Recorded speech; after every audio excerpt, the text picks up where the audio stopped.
Operation Epic Fury. Tonight, the Iran story changed in a way the corporate press still does not fully understand. This is no longer just about whether President Trump can end a war. It's about whether he can lock in peace before one reckless proxy, one drone, one missile, or one dead American blows the whole thing wide open again. And then came the moment that cut through all the noise. A reporter asked President Trump what would happen if Iran or its terror network killed U.S. troops. Well, Trump didn't hedge. He didn't mumble. He drew a line. And that one answer tells you exactly where this crisis stands right now. And here's the real story tonight. See, the Trump administration appears to believe it already has the leverage. Iran has been weakened, its options narrowed, and the pressure campaign is producing movement. That means the mission has shifted from breaking the regime's resistance to freezing the battlefield long enough to finish the deal from strength. That's a huge difference. 2 weeks ago, the biggest fear was a larger regional war. Today, the biggest danger is a single tactical incident, one militia attack, one rocket, one American casualty. And that is why Trump's warning, it matters so much. He's signaling peace is preferred, but deterrence is still fully loaded. At the same time, the same Democrats who spent years empowering weakness under the former Biden administration are now joined by a handful of Republican grandstanders trying to limit Trump's flexibility in the middle of active negotiations. That is not oversight. That is a gift to Tehran, a gift to every proxy watching, and a direct hit on American leverage when strength matters most. And while we're talking about strength, recovery, and giving the body the tools it needs to fight back, let me tell you about something that truly caught my attention. You see, you've probably seen the clips of Joe Rogan with Mel Gibson talking about serious health struggles and dramatic turnarounds. Rogan mentions light-based therapies working at the cellular level, and Gibson said it plainly, the stuff works. See, that hit home for me. In my own family, my wife dealt with constant discomfort and anxiety for too long. And then I started looking into red light therapy and the work that Jonathan Otto has highlighted right here on this channel. And what stood out is how simple and practical that it is. If you want to learn more, go to myredlight.com. It's linked below, and see the options for yourself, because these devices are designed to support recovery, wellness, and daily performance in a way that fits real life. Use NNN25 for individual items or NNN30 for bundles. That's myredlight.com. Now back to the story, because what President Trump said next should put every ally, adversary, and armchair saboteur on notice, because the media will obsess over the House vote, because that's easier than admitting what is actually happening. President Trump's trying to preserve a position of dominance while the peace framework is still fragile. He also made something else clear. This is not another Obama-style surrender package, and it's absolutely not a repeat of the failed appeasement mindset from the previous era. Trump said it himself, if there is a deal, it will be the exact opposite of Obama's road to an Iranian bomb.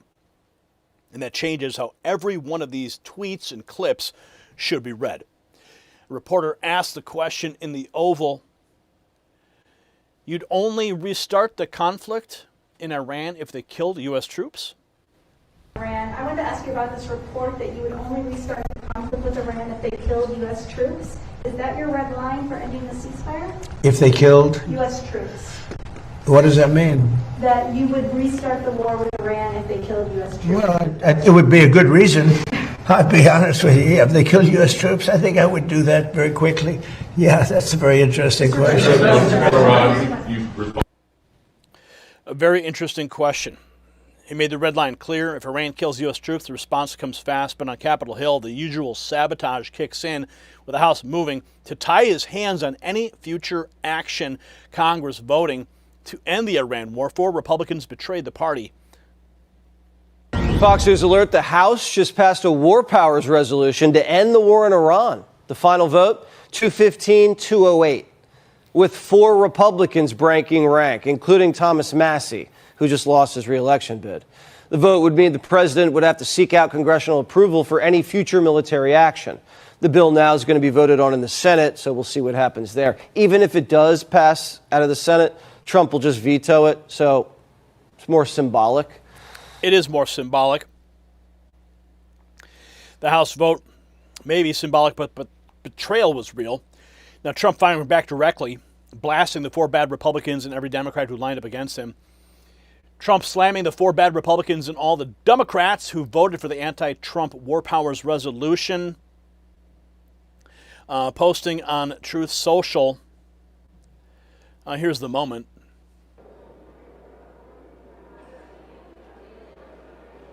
On this vote, the yeas are 215 and the nays are 208. The concurrent resolution is adopted.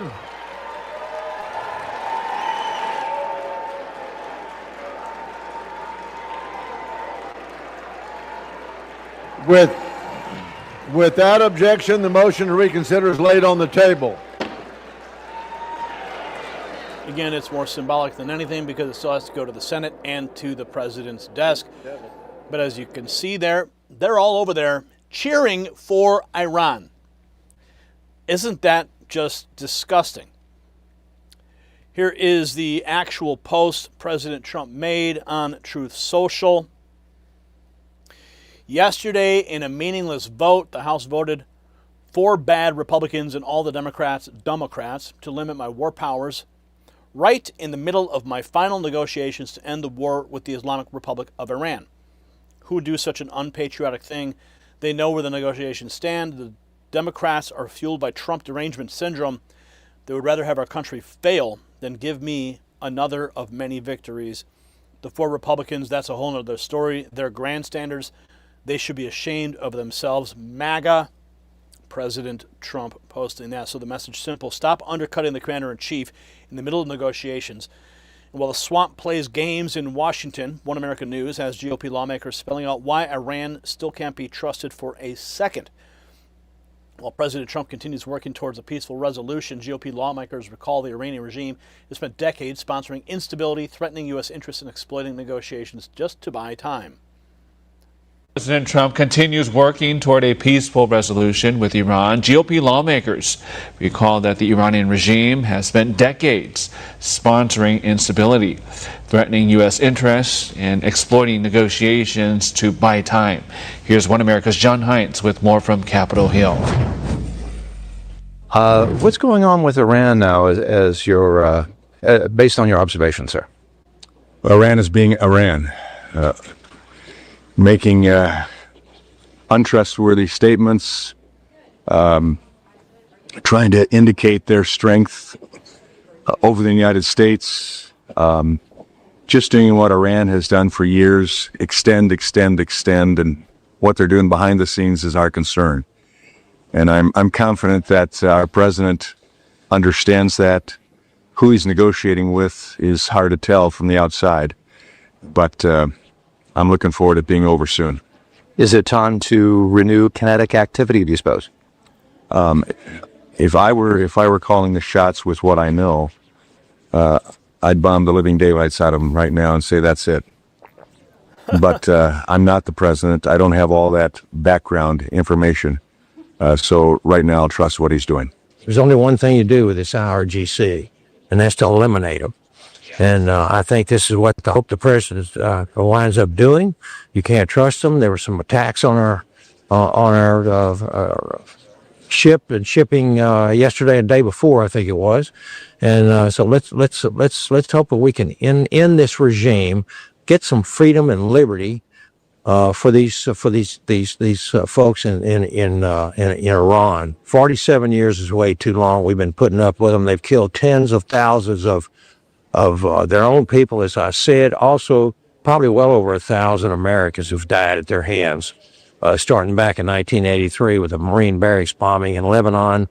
Well, let me tell you that, we're still in the ceasefire, but that doesn't always pan out with Iran. We've been involved with them 47 years. I myself joined the Marine Corps 3 days after the Iran hostage situation, so I've watched this a lot. Iran can't be trusted. I know the president is working very hard, and I appreciate his peace efforts.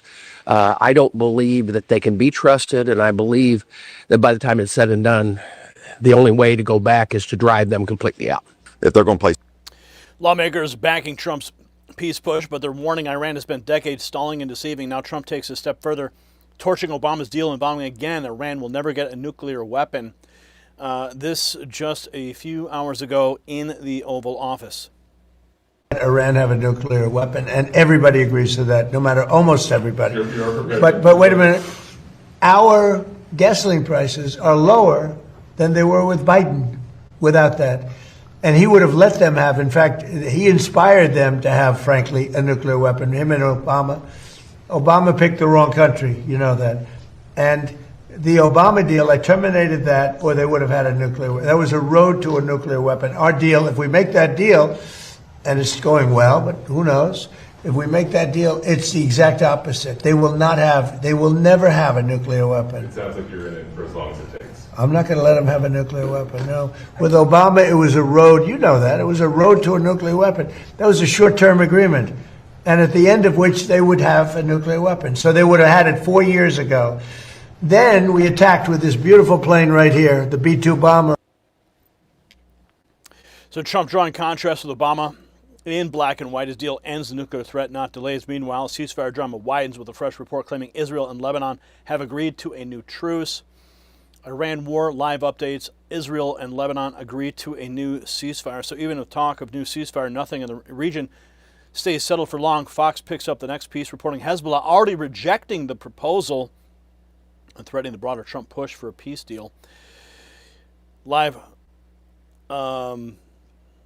Hezbollah rejecting the proposed Lebanon-Israel ceasefire could impact broader negotiations involving the United States and Iran, as well as the Middle East as a whole. The move comes as Trump calls out House lawmakers who voted to limit his war powers. Breaking today, Iran's terror proxy Hezbollah rejecting a ceasefire agreement between Israel and Lebanon that could be key to a Trump-brokered peace deal with Tehran. Our senior White House correspondent Peter Doocy is on the North Lawn with the latest. And Peter, a lot of people might be shaking their heads to say, why does a designated foreign terror organization even have a seat at the table? Yes, exactly, John. And when President Trump looks at that ceasefire that is very fragile and also the ceasefire with Iran, he's trying to reframe ceasefire, basically saying that even though missiles and bombs are still flying out of Iran, it's all relative. How do you define ceasefire? Pretty much the way it is. It's a different part of the world. You know, I'd say in that part of the world, ceasefire is when you're shooting in a more moderate manner. President Trump is big mad at the House of Representatives, posting yesterday in a meaningless vote. The House voted 4 bad Republicans and all of the Democrats to limit my war powers right in the middle of my final negotiations to end the war with the Islamic Republic of Iran. Who would do such an unpatriotic thing? They know where the negotiations stand. That vote is symbolic for now, so the president is moving forward with plans to wear the Iranians down with diplomacy or with war fighting until they fork over enriched uranium, something President Trump claims they agreed to until they didn't. It depends on what day you're talking about. They did agree, and then sometimes they agree. The only ones, us and probably China, are the only 2 countries that have the equipment where you can do that. So, yeah, I want to get it. We have, at different times, they've changed their mind a couple of times. And about an hour and 45 minutes from right now, President Trump is going to host an event about clean coal, but we do expect some Q&A because we typically get it from him. So that's what we got for you right now. So what does it all really mean? It means the White House is operating like the fighting phase has achieved its purpose and the enforcement phase has begun. Trump is saying, we want peace. We're working towards peace, but do not mistake restraint for weakness. He made that explicit when asked about U.S. troops. If they were killed, he would move very quickly. That is deterrence in plain English, and that is also why the War Powers Resolution was so badly timed. Right in the middle of delicate negotiations, Congress signaled division when the commander-in-chief needed maximum room to maneuver. Trump called out the 4 bad Republicans and the Democrats for exactly what they were doing, undercutting leverage, while America is finally negotiating from strength instead of apology. So the bottom line is simple. President Trump's doing what weak leaders never could. He's holding open the door to peace while keeping America's enemies terrified of crossing the line. That is how you prevent a wider war. Not with lectures, not with endless committees, not with Democrats pretending to care about restraint, after years of letting Iran grow bolder. You do it with power, clarity, and consequences. Iran, they now know the deal on the table is not Obama's failed roadmap to a nuclear weapon. Hezbollah now knows that one sabotage move could trigger a fierce response. And Congress should know this too. When America's close to locking in a better outcome, the last thing patriots should do is tie the president's hands. If you agree that Trump is negotiating from strength and keeping peace through deterrence, share this report, subscribe, leave a comment below. Yes or no, let's have a conversation. Should President Trump have full authority to respond instantly if Iran or its proxies harm U.S. troops? Let's have a conversation. And let's continue the conversation when you text the 2 words on the screen, raw feed, to 844-840-4963. Thousands and thousands of patriots are already bypassing the suppressive algorithm. They're getting the notifications that YouTube that you signed up for that never arrive. Why? Because they're getting it from me directly. We're cutting out the middleman, going direct to you. Right? From me to your phone. One text message every night will keep you in the loop because I want to make sure you get the news that you deserve. And I want you also to celebrate America 250. Celebrate it with us. Check out the merch shelf below this video or the link, and let's celebrate America 250 together. The system controls information. Information control is power. I want you to see this. The truth only survives together. They don't want this shared. Share this now.